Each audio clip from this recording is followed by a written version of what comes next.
فضای آبشار بیا قشنگتر اون بنده میخواد. اینجا دماوند شهر بک طبیعت دیگه بیشتر نمیاد.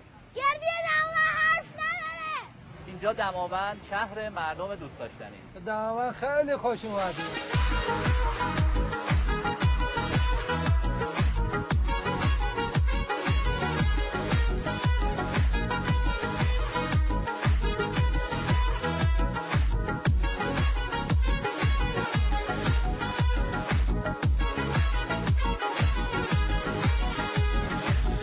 ایران باز مثلا منطقه‌ای که در حال آبخیز خب اینجا بله خب آبتیز بله یه روز داریم میگیم آبتیز تیزاو میگن تیزاو میگم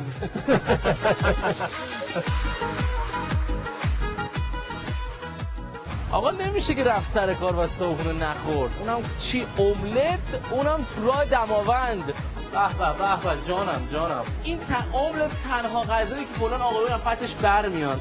16 مرداد از میدان محله تا باشگاه تختی آقا بزن قدش.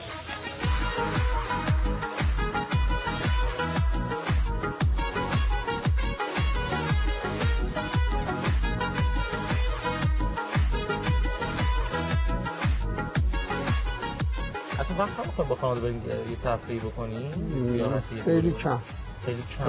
چه دلی پری دارم خانواده.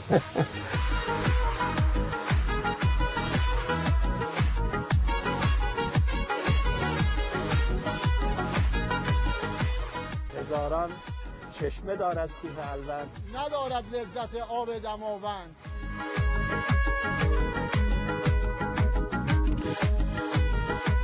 دور هم خواهیم بود با جشن بزرگ سلام تهران، کاری از گروه اجتماعی شبکه تهران. هر روز صبح استان تهران را در سلام تهران ببینید.